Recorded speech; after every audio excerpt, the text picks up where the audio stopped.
नमस्कार, मैं हूं सरसिज शेखर और आज मैं बात करने वाला हूं मानवता, सेक्रीफाइस और ईद उल अजहा के बारे में, जिसे आम बोलचाल की भाषा में बकरीद भी कहते हैं।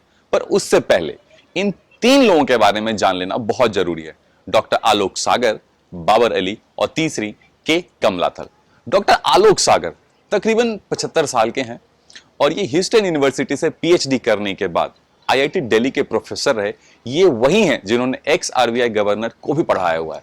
पर पिछले 32 सालों से ये मध्य प्रदेश के एक छोटी सी जगह है, कोचामू ट्राइबल एरिया है, वहां पर पिछले 32 सालों से ये उनके अपलिफ्टमेंट के लिए काम कर रहे हैं। इस इंसान की जीवन भर की टोटल पूंजी जो है वो सिर्फ 3 कपड़े और 1 साइकिल है। पर अगर आंकड़ों की बात करूं तो तकरीबन इन्होंने 50,000 के आसपास पेड़ लगाए हैं। अपनी जेब में हमेशा बीज लेकर चलते हैं। दूसरे हैं बाबर अली। बाबर अभी तो 21 साल का है, पर जब ये 9 साल का था तब से इसने गरीब मजदूरों के बच्चे जो स्टडी अफोर्ड नहीं कर सकते थे उन्हें इसने पढ़ाना शुरू किया और ये काम पिछले 12 साल से लगातार कर रहा है। आज उसके पास तकरीबन 300 ऐसे बच्चे हैं जिनकी पढ़ाई का खर्चा ये खुद उठा रहा है। और तीसरी हैं के कमलाथल। कुछ लोग इन्हें पट्टी कहते हैं, कुछ लोग इन्हें पट्टी माँ कहते हैं, पर नॉर्मली इन्हें लोग इडली अम्मा कहते हैं। ड्यूरिंग दिस पैंडेमिक, ये जो कोरोना काल है, इसमें मार्च से लेकर अब तक इन्होंने जितने भी माइग्रेंट वर्कर्स हैं, गरीब हैं, बेसहारा लोग हैं, उन्हें सिर्फ 1 रुपए में इडली खिलाया। तो इनकी बात मैं कर क्यों रहा हूं? इनकी बात करना प्रासंगिक है। 2 दिन बाद, तकरीबन 2 दिन बाद बकरीद का त्यौहार है। पूरी दुनिया में हर्षोल्लास के साथ मनाया जाएगा, पर साथ ही साथ न जाने कितने असंख्य निर्दोष जानवरों की बलि दी जाएगी और हवाला दिया जाएगा कुरान का।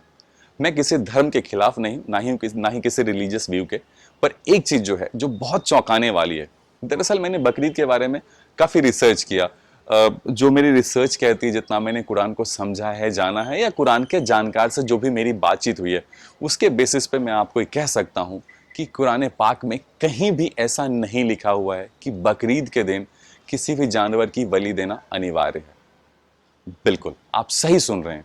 अब लिखा हुआ क्या है?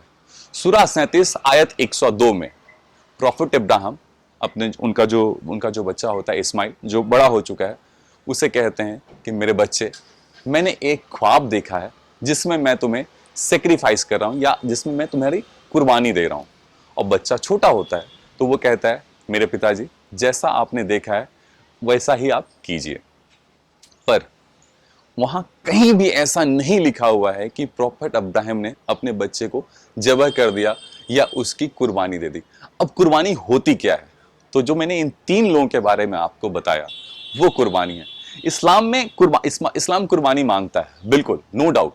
बट वो कहता है आप अपने गुस्से को, आप अपने ईगो को, आप अपने पापों को, आपके पास जो पैसा है उनको गरीब लोगों के लिए आप नॉलेज स्प्रेड कीजिए, आप अपने रिलीजन के लिए, आप अपने नेशन के लिए अपनी लाइफ को सेक्रीफाइस कीजिए। बेसिकली मानवता के लिए अपनी लाइफ सेक्रीफाइस कीजिए। और जो इन 3 लोगों के नाम मैंने आपको बताए, इन्होंने अपना पूरा जीवन सिर्फ मानवता के कल्याण के लिए सेक्रीफाइस किया। दरअसल अगर आप देखें तो सही मायनों में सेक्रीफाइस का मतलब क्या होता है, तो ये 3 लोगों से समझने की कोशिश करें। और बहुत ही लेटेस्ट एग्जांपल है, मैं तो भारत रत्न बोलूंगा, भारत रत्न सोनू सूद। इन्हें मिला नहीं है, बट मैं भारत सरकार से बस यही मेरी प्रार्थना रहेगी, मेरी रिक्वेस्ट रहेगी कि इन्हें भारत रत्न दिया जाए।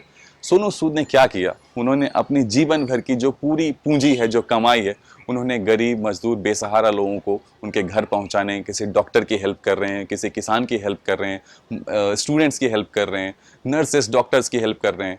दरअसल अपनी पूरी जीवन की कमाई को इन लोगों के ऊपर उन्होंने न्यौछावर कर दिया। तो सही मायनों में अगर सेक्रीफाइस देखना हो तो इसे सेक्रीफाइस कहते हैं। धन्यवाद।